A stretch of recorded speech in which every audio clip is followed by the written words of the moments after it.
Hey, I'm Guy Matteo. I want you today to try making music, forgetting completely about chords, modes, and most other music theory stuff. What you're gonna get is the notes of a single scale, and it's gonna be like sitting in a sandbox, playing with these scale notes and creating things using your imagination and taste.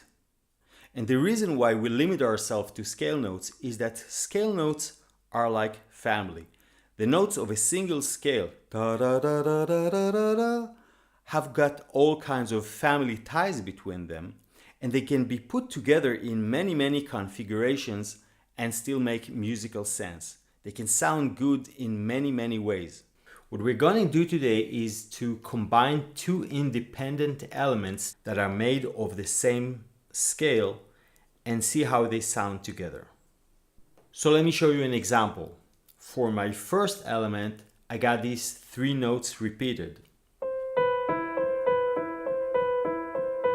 As my second element, I'm going to try going up the scale with thirds. This is an interval of third, and see how they sound together.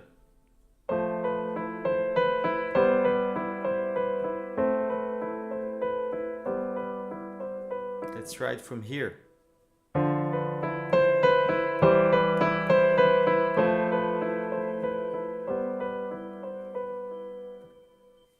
Let's try another example. As my first element, I got this repeated E note. And my second element is just a C and B alternating. Now, let's try just adding an F below. And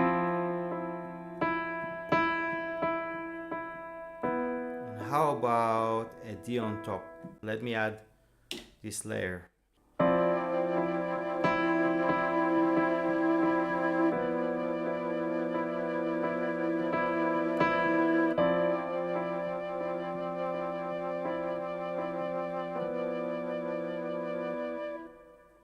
The next thing you can do with this technique is to move elements up or down the scale.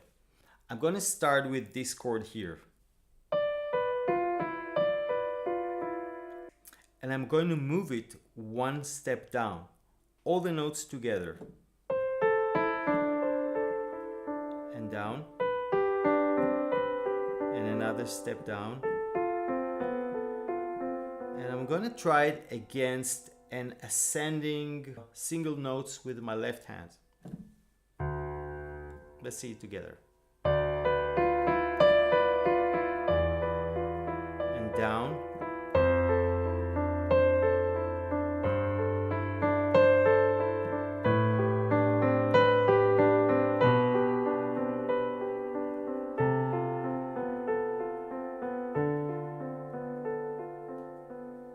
Moving an element up or down the scale will get you different results each time because the scale is not evenly divided. It's a mix of 2 semitones and 5 whole tones, so when moving an element up or down the scale, we might bump into a semitone or a whole tone that will change the character of our music. My first chord sounded pretty dramatic because of this interval inside, this augmented fourth. But when I moved it down, it sounded softer because the augmented fourth became a perfect fourth, which is much softer. So here are the 4 steps. Step 1 is choosing a scale. We're playing today with C major scale. That's because it's the easiest one on the piano, it's just the white keys.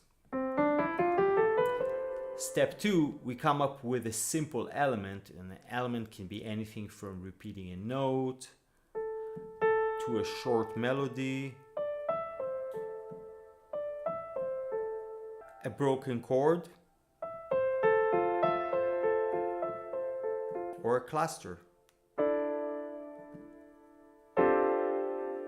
Step 3, we come up with another element of the same scale and play it along with the first one. And step 4 is trying to move the element up or down the scale and it will change the color of our element. So here's one last example. I got this element with my left hand with the lower F that goes to E.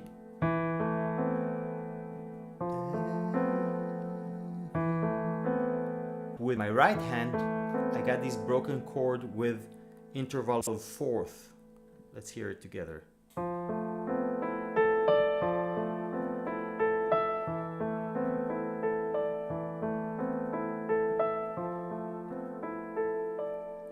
I tried moving it up and down the scale, and I think my favorite was one step down.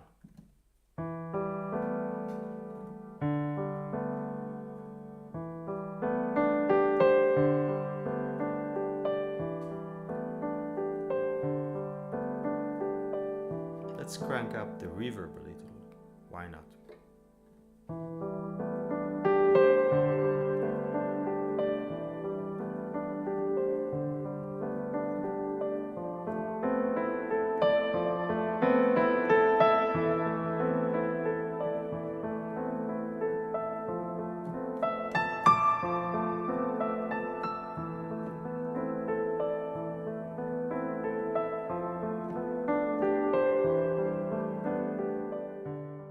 So now just go and try it.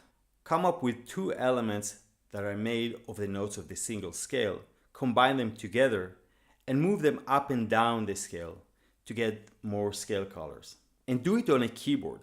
As you could see in this video, you can play very simple stuff and still get beautiful results. So I hope you like this video. Don't forget to leave a comment, and I'll be seeing you in the next videos.